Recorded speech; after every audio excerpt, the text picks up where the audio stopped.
topic of our study today will be parental neglect leads to tragedy. Genesis chapter 34.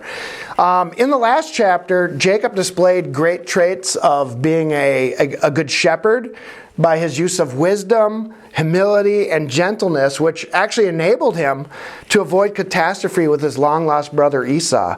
And in turn, he saved his entire family from harm. But in this chapter, Jacob does not do such a good job shepherding his only daughter, Dinah, and I don't know why he did that. For whatever reason, he allows his daughter to get herself into a very dangerous situation, or a very vulnerable situation, I guess is a better way to say it. That a situation that no young girl like Dinah should have had to deal with on her own, okay? And so last chapter, Jacob was a good shepherd. He led his family with wisdom and humility and gentleness. In this chapter, he totally blew it, okay? He totally blew it, and we're going to get into that. Genesis 34, verse 1, and Dinah, the daughter of Leah, which she bare unto Jacob, okay, she was the only daughter of Israel. She had 12 brothers, you remember, the 12 sons of Jacob, 12 sons of Israel, and she was the only daughter. Now check this out. And Dinah, the daughter of Leah, which she bare unto Jacob, went out to see the daughters of the land. That's why I had that picture up there earlier. I didn't want to keep it up the whole time because I don't want to disturb your minds with that throughout the whole study. But just so you would know what the daughters of the land were like. What were the pagans like? Well, just look at the pop music industry today and some of the things that are going on. That is paganism being worked into our society. It is erotic sex worship blended into music and dancing and all these types of things. And if we were to be able to see back in time to see what the pagans did back in those days, it wouldn't look much different than MTV today. I tell you that. Okay, I'll tell you that. It would be the same type of stuff. The only difference today is we have modern technology and things like that. So why was Dinah going out to see the daughters of the land? I mean, we know that the Israelites were supposed to remain separate from these Canaanites. The Canaanites were an immoral people, like God said. They ended up being those people that committed all these different abominations. Why is she doing this? Well, I have no doubt in her mind, she wants to go experience the world. She wants to see what's out there, see what everybody else her age is doing. And she was only about, probably, most people believe she was about 13 to 15 years old at this time. So why did Jacob let her go out to the daughters of the land? That's going to be the big issue here that's going to, maybe Jacob thought he had bigger fish to fry. He was busy doing all kinds of other real important stuff for the kingdom that he just didn't have time to enforce any kind of rules or regulations with his daughter Dinah.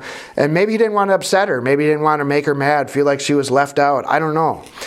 But verse 2, and when Shechem, the son of Hamor, the Hivite, prince of the country, saw her, he took her and lay with her and defiled her.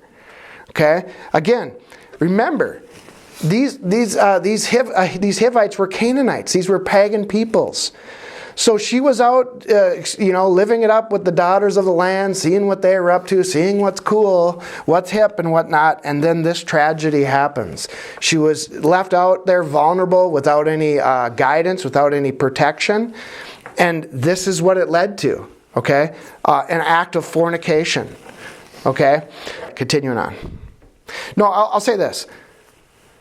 A lot of parents would say, well, yeah, but Pastor Ben, we don't want to, and it's a legitimate concern, we don't want to be overprotective with our children and make too many, rules and say no too many times because we don't want them to rebel against us. We don't want them to turn out, once they leave our house, they're going to totally throw away Christianity away and become just a wild, sinful person. We don't want that to happen. And that's a legitimate concern. And I think as parents, the the trick is balancing discipline together with love. You don't want to just keep hammering, no, you can't do that. No, no, no, no. But you gotta replace it with something else. Maybe instead of going out and hanging out with the daughters of the land at some unsupervised party where there's a bunch of young teenage boys that have no self-control, maybe go play basketball or volleyball or hockey. Play a sport where you can go out and hang out with people your age, but in a safe environment. I know we hear that word today, a safe environment, all the time, but this is a true safe environment. So again, I've seen this happen when I was younger, where there would be religious parents that were overbearing on their children, and they were too strict, and it backfired on them. But at the same time, Jacob here was way too lax. He let his daughter, who should not have been out unsupervised among these pagan peoples who Jacob knew they were practicing, they didn't have any self-control or discipline, and he let her go into this vulnerable spot, and this tragedy happened where she committed fornication with this pagan man, the pagan prince, actually. All right. Anyways, continuing on. And his soul clave unto Dinah, this pagan guy, the daughter of Jacob, and he loved the damsel and spake kindly unto the damsel. Now, some people think that Dinah they think that Dinah was raped, and it's possible. This guy could be demented. He could have done that, and then he's infatuated with her, and he's just needs her or whatever. There are those types of people today in society. But this passage seemed to suggest that Shechem indeed now loved her, or thought he loved her anyways.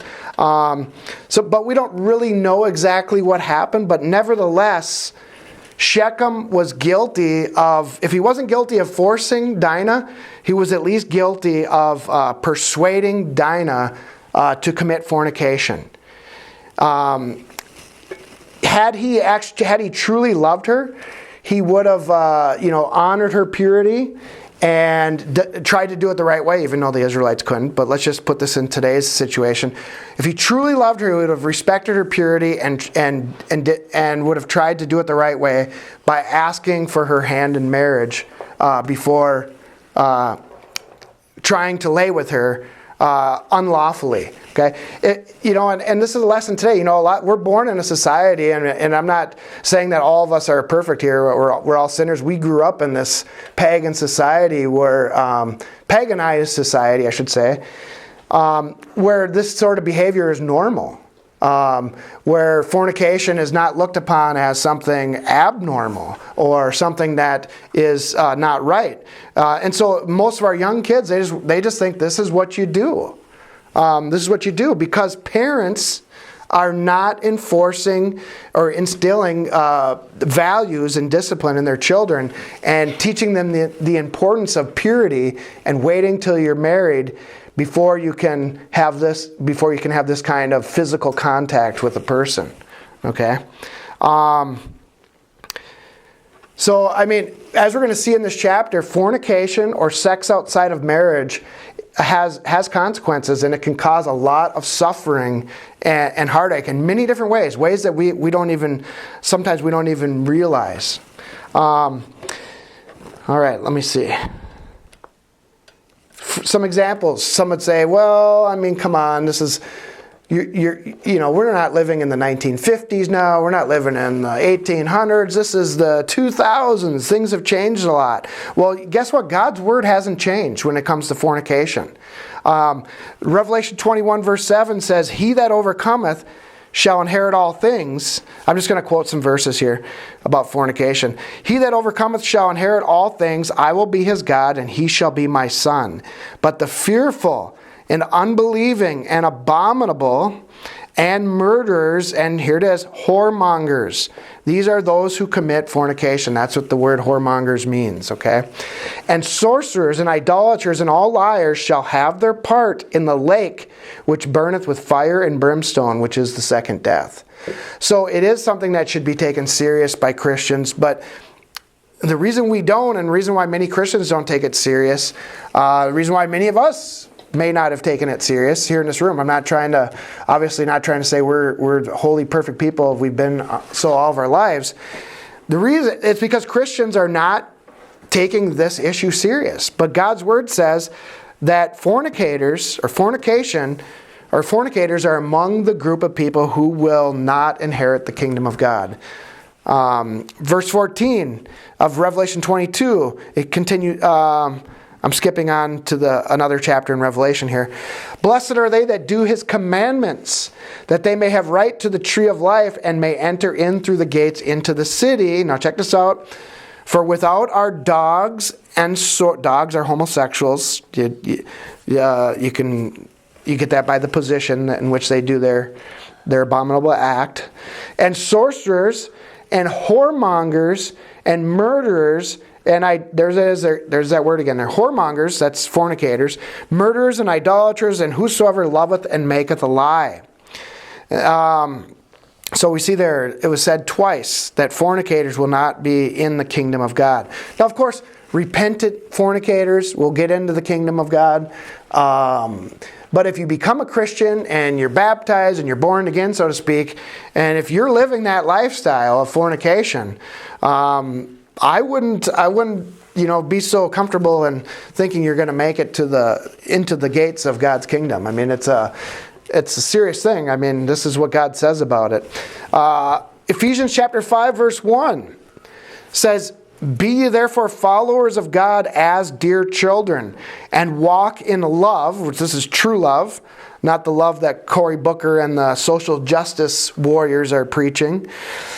And walk in love as Christ also loved us and hath given us and has given himself for us as an offering and a sacrifice to God for a sweet smelling savor.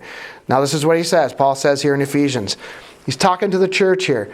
But fornication and all uncleanliness or covetousness, let it not be once named among you as becometh saints. Pretty strongful denunciation against fornication inside the church. Paul says, I don't even want to hear one instance of this. Okay? We have different standards today. I mean, you look at the mainstream church today, our Christian children are not being brought up that this is a serious issue. They're allowed to go, at 13 years old, allowed to go to unsupervised parties where, maybe drinking alcohol is happening and no parents there watching, and then bad things happen like what happened to Dinah, okay? Now, I put the fault on Jacob because Dinah was too young to really be able to set her own boundaries. But at the same time, I mean, for any young... maybe if there's young children listening or online or whatever, know that being in unsafe places can totally change the rest of your life. I mean, there are predators out there. There are people out there that want only one thing from young women, and they don't love them. They don't care for them. They only want to gratify their flesh, and that's it. In fact, I actually had it was on the news here this week. My former boss, I worked for a printing company for many years, had no idea this guy was like this. He actually got caught installing hidden cameras in dressing rooms all throughout the Mall of America, watching young girls, put on different clothes or undress or whatever. And they're out there. They're out there. There's predators that don't care for that only think about, gratifying their flesh somehow.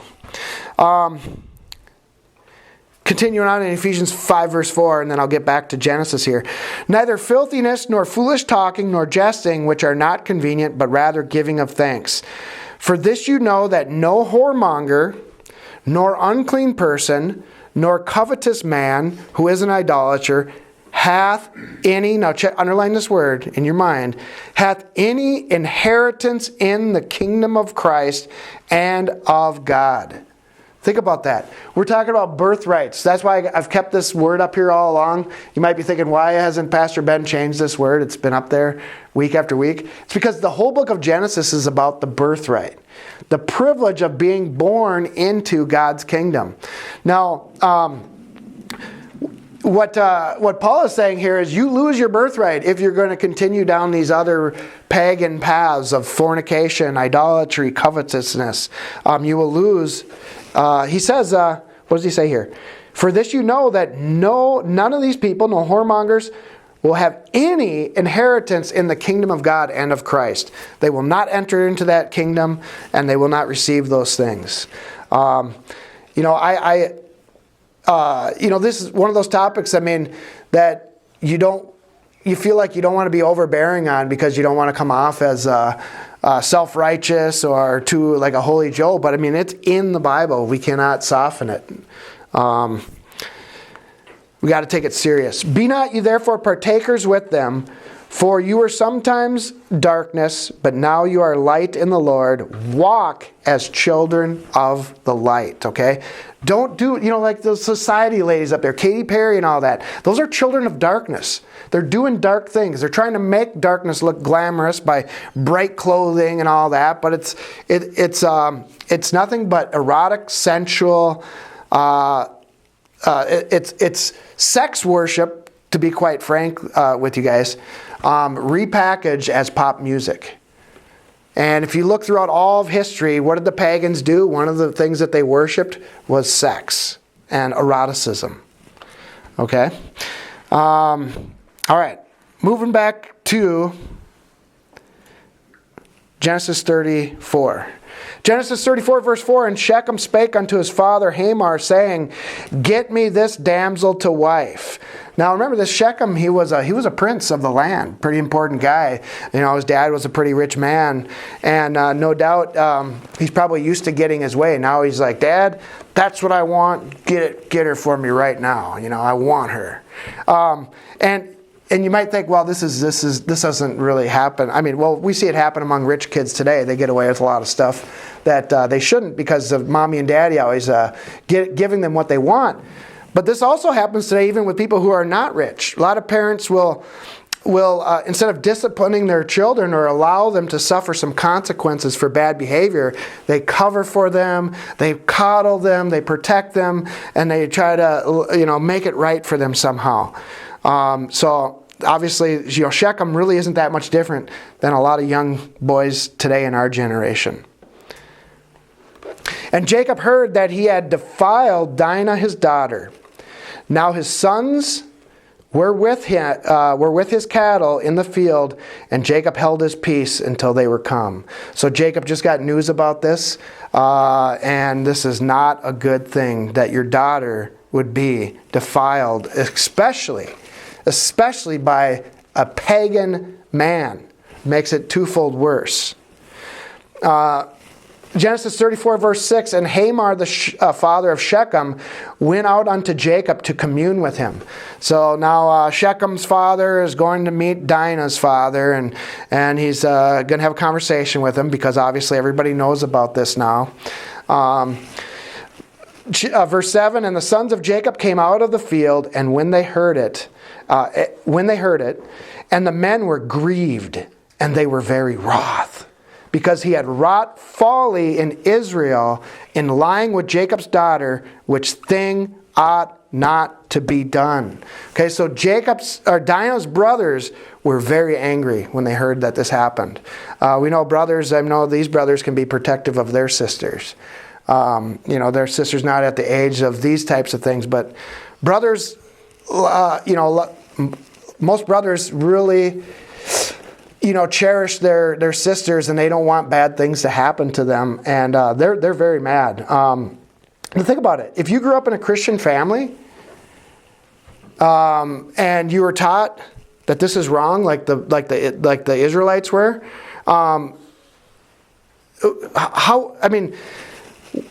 would you want your sister hanging out with these daughters of the land, with these Canaanite women, and then having her participate? And think about what they did for entertainment. What were those daughters of the land doing for entertainment? Well, we know what pagans did. They weren't sitting around knitting sweatshirts, okay? These pagan women were doing things that pagan women do. They were participating in ritualistic worship to their false gods, and that included very grotesque immoral things that I don't want to get into here at this time. So they have a right to be angry. Does a brother want his sister to marry or have unlawful physical contact with some pagan man? That's defiling not only to Dinah, but it's defiling to the whole family to have that happen. It's a shame. It brings shame upon the whole family. But today it's like, well, it's normal. We're bed partners or whatever the different terms that you hear today, and it's unbelievable. Verse 8, and Hamor communed with them, saying, the soul of my son Shechem longeth for your daughter. I pray you give her him to wife.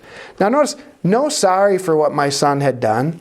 Now he's just trying to make it, at least he's trying to make it right somehow, I guess you could say. Because this doesn't even happen today.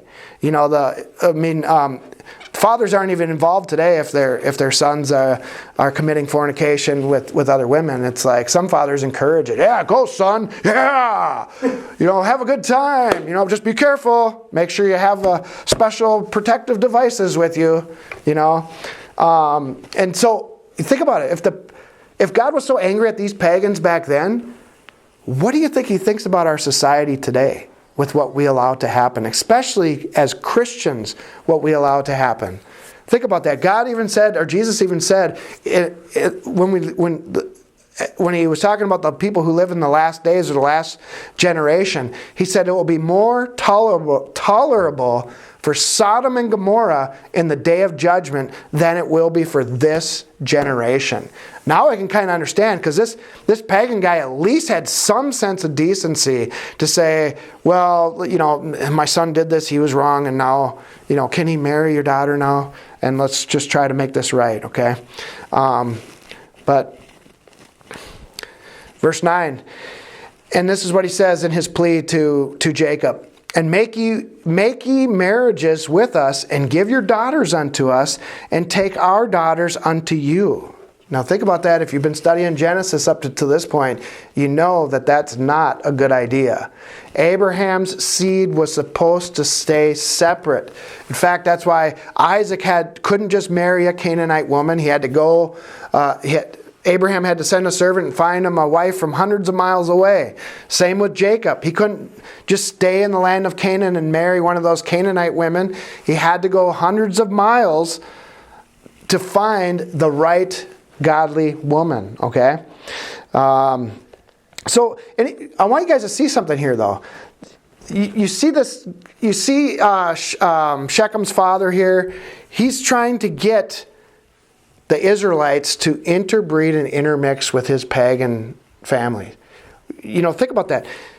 What would the outcome of this be if they agreed to this? The blessings of Abraham would be totally wasted. Again, so what we see here all throughout Genesis is Satan is behind the scenes working through men trying to devour God's people in one way or the other. No doubt he was in the heart of Shechem to violate Dinah. And then it led to this. Oh, well, let's make it right. Let's just marry each other and everything will be, happily. We'll all live happily ever after with each other and be just good buddies with each other. We'll be family now. And does that, think about that.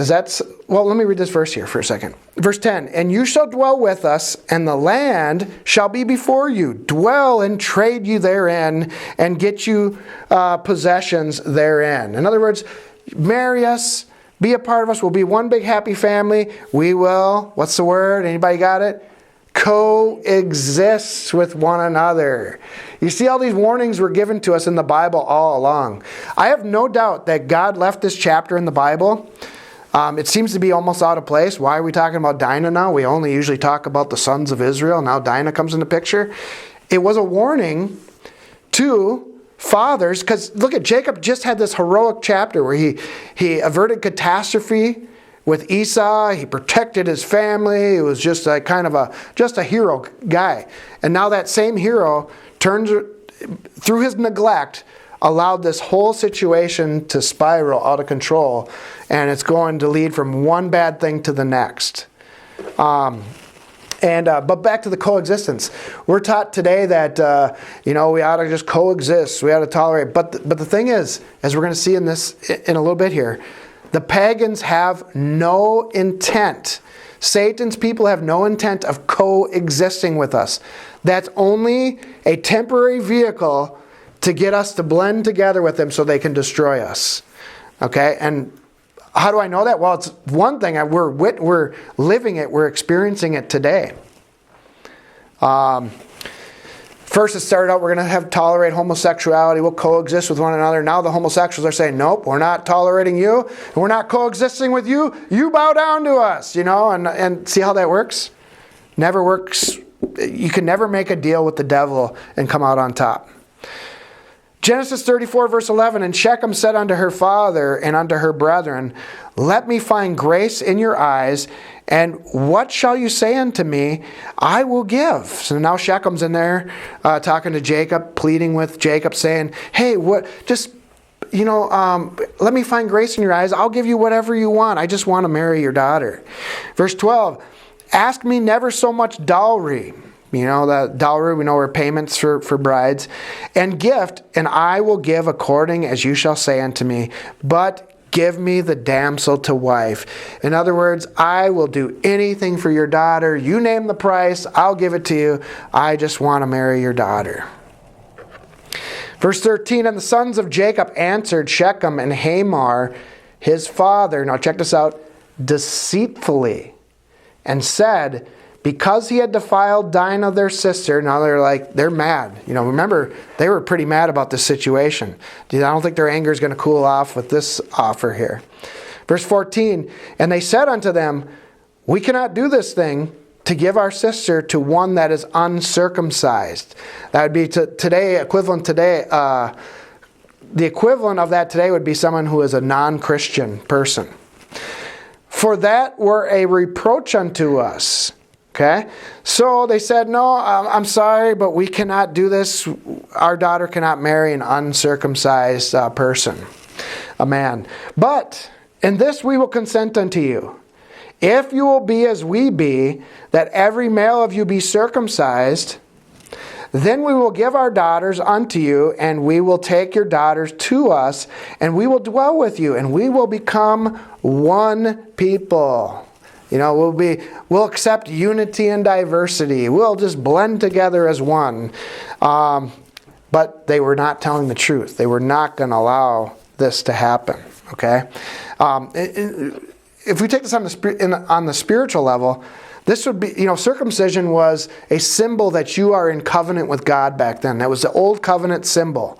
Today we get baptized, right? And we have a heart of flesh instead of a heart of stone. That's the symbol of the mark of a Christian today. But this would have been a false conversion. These would be equivalent to false Christians today. This wouldn't have been a righteous way to do that. These people didn't have a heart for God. Shechem, all he wanted was Dinah, and as we're going to find out here in a second, all the Canaanites wanted was Jacob's goods here, as we're going to see here. Verse 17, but if you will not hearken unto us to be circumcised, then we will take our daughter and we will be gone. And their words pleased Hamor, and Shechem Hamor's son. And the young men deferred not to do the thing, because he had delight in Jacob's daughter, and he was more honorable than all the house of his father. He was really honorable among the pagans here. So in other words, Shechem and Hamor, they're thinking this is a small price to pay for potentially a great gain in the future. And we're going to see here what is meant by that. Verse 20, and Hamor and Shechem his son came unto the gate of their city and communed with the men of their city, saying, okay, all these pagans are gathered together, these men are peaceable with us, therefore let them dwell in the land and trade therein. For the land, behold, it is large enough for them. Let us take their daughters to us for wives, and let us give them our daughters. Only herein will the men consent unto us, for to dwell with us, to be one people, if every male among us be circumcised as they are circumcised. So they're talking to all of their tribal men here, their tribesmen, and they're saying, hey, these guys are they're going to live peaceably with us. They mean us no harm. But the only way we can unite with them and be one is if we all get circumcised, okay? And so they're talking about that, and they're asking them if they will do that. Verse 23, now he tries to sell them on the idea, and this is important. Don't miss this. Shall not their cattle and their substance and every beast of theirs be ours? Only let us consent unto them, and they will dwell with us. In other words, again, like I said, a small price to pay for a great gain. They didn't really care about, being nice to the Israelites or anything like that. All they saw was their substance. Hey, this will benefit us financially. So let's just get circumcised. Big deal. Only hurt for a few days, and then we can go on with our lives. Okay. Again, I'll say this. Satan and his people will always be there trying to tempt us to make deals with him, whether it be under the guise of coexistence, tolerance, diversity, you name it. Okay, but whenever we join forces with non-Christian peoples or pagan peoples, we always lose. Okay, we always lose, and that's well, it's not a lesson we're really going to learn here because it's not going to happen. Thankfully. Verse 24, and unto Hamor and unto Shechem his son hearkened all that went out of the gate of his city, and every male was circumcised, all that went out of the gate of his city. So they all agreed, they all did it. Working right into the hands of a couple of the Israelite brothers here. You'll see what happens. Genesis 34 verse 25, and it came to pass on the third day when they were sore, that two of the sons of Jacob, Simeon and Levi, Dinah's brethren, took each man his sword and came upon the city boldly and slew all the males. So you see, these Simeon and Levi, they were actually the full-blood brothers of Dinah. They had the same mother. So no doubt this was a little bit more personal with them. And I will say this about this. Some would say, man, how could just two guys take on a whole city?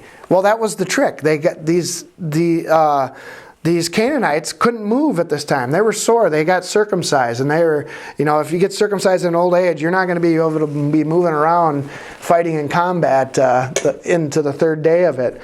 And no doubt they probably also had servants. We forget that sometimes.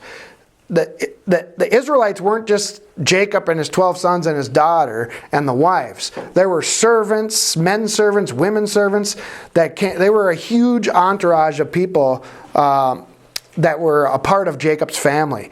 So no doubt they hired some of those guys, or they had them come along and help them carry out this mission. So let's see here. So they took vengeance upon the Canaanites here for defiling their sister.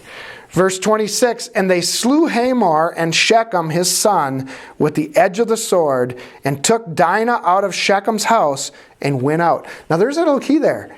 It's like, why did these guys do this? Why did they lie to them and deceive them? Why didn't they just say, no, we can't do that. We need our daughter back? Well, partly maybe because, as we see here, Dinah was pretty much captive in Shechem's house. Had they said no right away, there might have been a war that could have broken out between the tribes, between the Canaanites and the Israelites at this time, and maybe there was really only in the mind of Simeon and Levi, maybe there was really only one way to do this, and that is by using the art of deception to get their sister back. Okay, so she was basically, for all intents and purposes, being held captive after this event, and they probably hadn't seen her yet. They heard about what happened, and now they're rescuing her with the edge of the sword.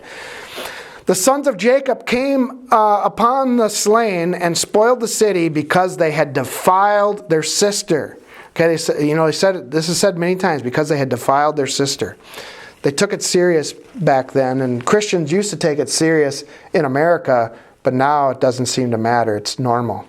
Verse 28, they took their sheep and their oxen and their asses and that which was in the city and that which was in the field. So they took all, verse 29, and all their wealth and all their little ones and their wives took they captive and spoiled even all that was in the house. So they took they really let these guys have it. They just totally punished them for this. It's, we'll talk about it a little bit. This was a pretty severe thing that these two boys did. Verse 30. And Jacob said to Simeon and Levi, you have troubled me to make me stink among the inhabitants of the land, among the Canaanites and the Perizzites. In other words, you troubled me among the worldly people. They're not going to like me anymore. So you can see a weakness in Jacob here. And I, being few in number, they shall gather themselves together against me and slay me, and I shall be destroyed, I and my house.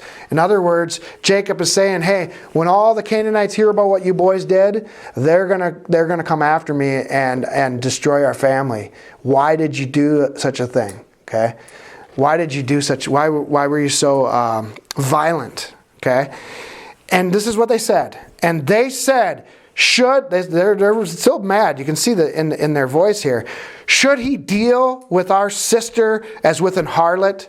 Should he treat our sister like she's a prostitute or someone who sells themselves for money? Now think about this. I'm gonna end this at this verse here in conclusion.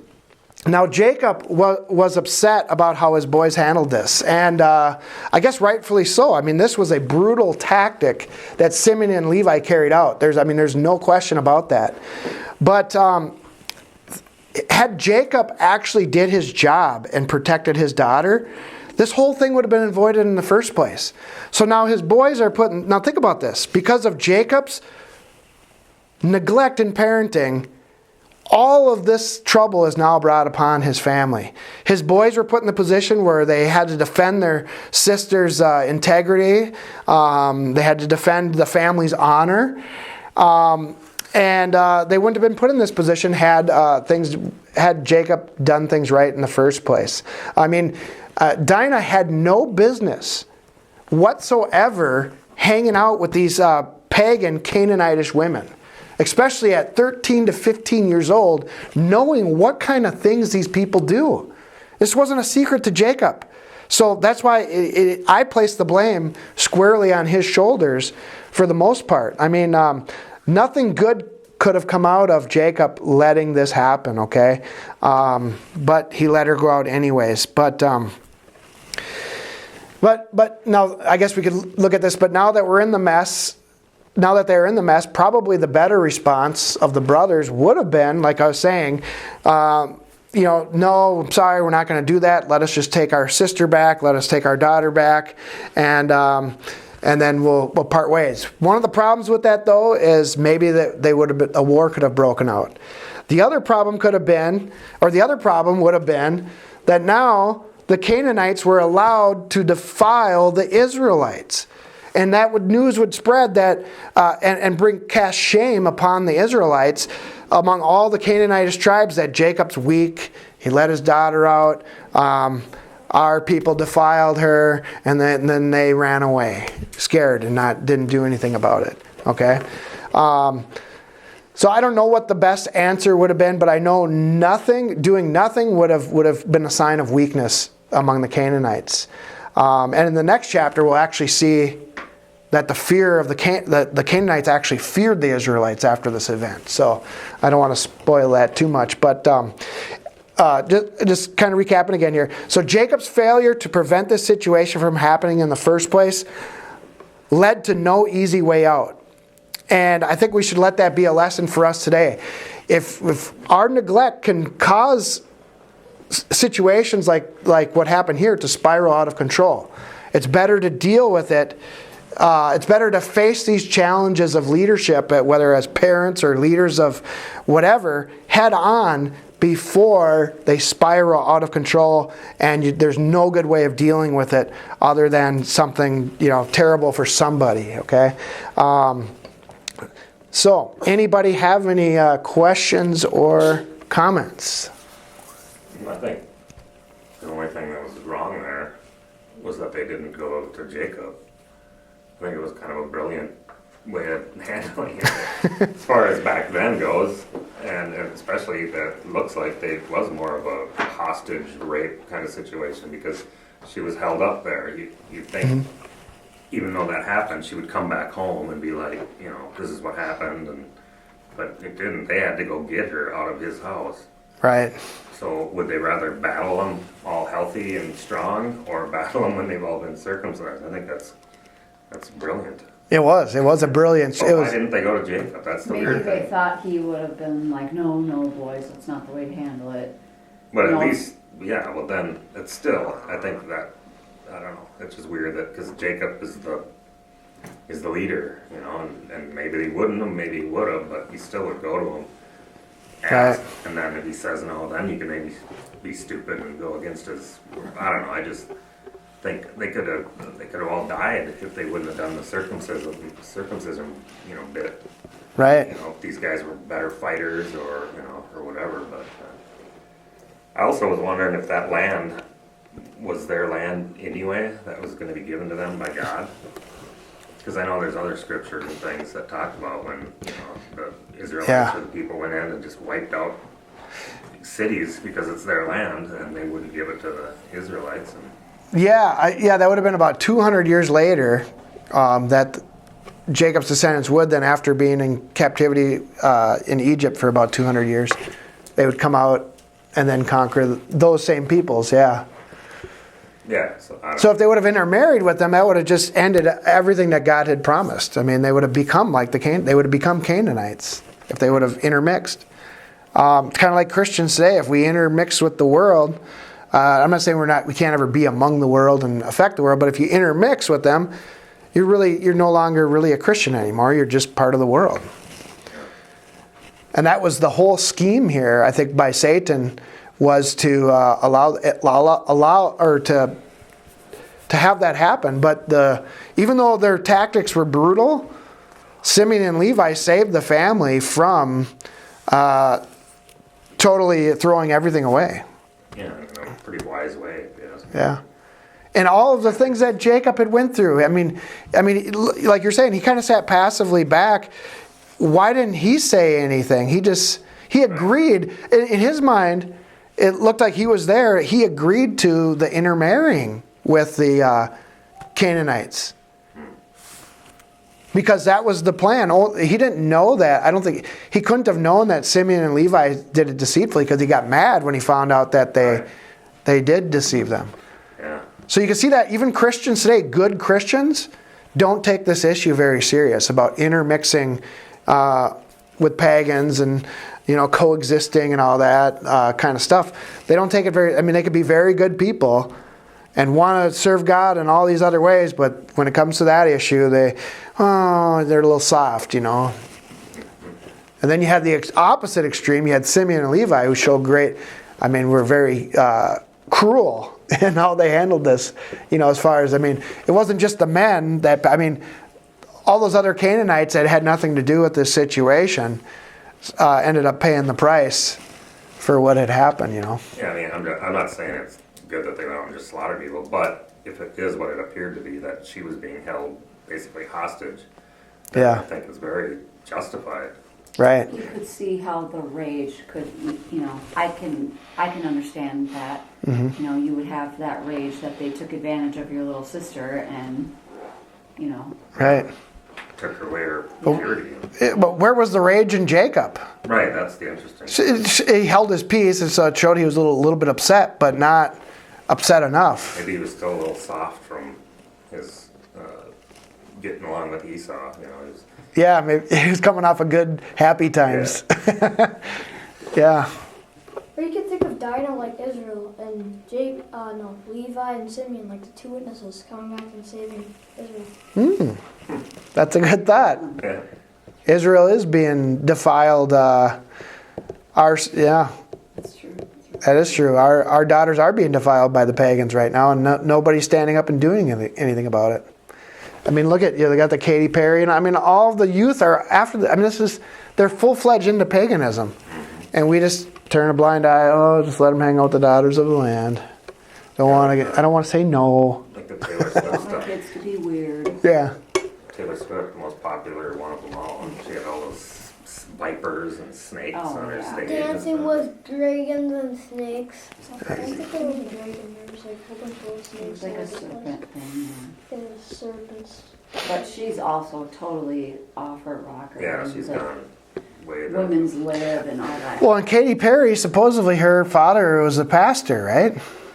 I think so. That's yeah. hard. Well, that's sad.